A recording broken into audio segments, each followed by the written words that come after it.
ஒரு குரு இருந்தார். அவர் உலகின் மிகச்சிறந்த போர்களை ஆசான். அவரிடம் அரசகுமாரர்கள் கற்றார்கள், மகத்தான வீரர்கள் உருவானார்கள். ஆனால் ஒரு நாள் அந்த குரு எடுத்த ஒரு முடிவு இன்று வரை ஒரு கேள்வியை எழுப்புகிறது. அது என்ன கேள்வி? ஒரு குரு நீதியை மறக்கலாமா? இதுதான் மகாபாரதத்தில் நடந்த துரோணரும் ஏகலவ்யனும் பற்றிய அதிர்ச்சிகரமான கதை. மகாபாரத காலத்தில் போர்க்கலையில் உலக புகழ் பெற்ற ஆசான் ஒருவர் இருந்தார். அவர்தான் துரோணாச்சாரியர். ஹஸ்தினாபுர அரச குடும்பத்தின் அனைத்து இளவரசர்களுக்கும் அவர்தான் ஆசான். அவரிடம்தான் பாண்டவர்களும் கௌரவர்களும் போர்க்கலை கற்றார்கள். அவர் மாணவர்களில் மிகவும் திறமையானவன் ஒருவர் இருந்தான்.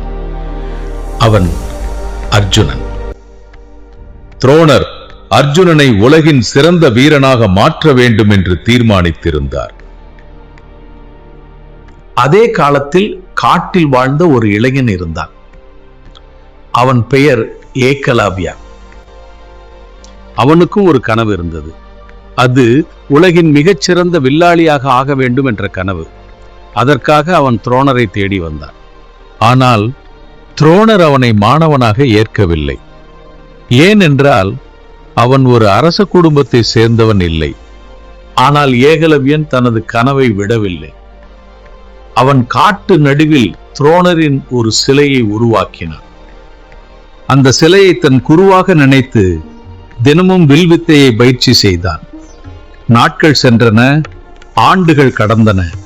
ஒரு நாள் அவன் உலகில் யாரும் நினைக்காத அளவிற்கு மிகச் சிறந்த வில்லாளியாக மாறிவிட்டான். ஒரு நாள் அர்ஜுனனும் துரோணரும் காட்டில் வந்தார்கள். அங்கு அவர்கள் ஒரு அதிசயத்தை பார்த்தார்கள். ஒரு நாய். அதன் வாயில் பல அம்புகள். ஆனால் ஒரு துளி இரத்தமும் இல்லை. அந்த அம்புகளை எய்தவன் ஏகலவ்யன் தான். அவன் திறமை அர்ஜுனனையே அதிர்ச்சியில் ஆழ்த்தியது. அப்பொழுது துரோணர் ஏகலவ்யனை கேட்டார், உன் குரு யார்? அப்போது ஏகலவ்யன் வணங்கி சொன்னான், நீங்கள்தான் என் குரு. அதை கேட்ட துரோணர் ஒரு குரு தட்சிணை கேட்டார். அது என்ன தெரியுமா? கேட்டால் அதிர்ந்து போவீர்கள். அது ஏகலவ்யனின் வலது கையின் பெருவிரல்.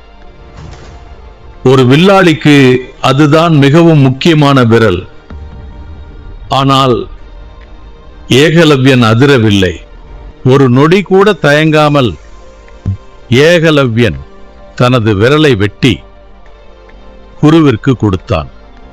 இந்த சம்பவம் மகாபாரதத்தின் மிகவும் விவாதமான தருணங்களில் ஒன்று.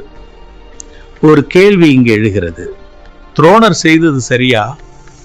அவர் அர்ஜுனனை உலகின் சிறந்த வீரனாக வைத்திருக்க ஏகலவ்யனை தியாகம் செய்தாரா?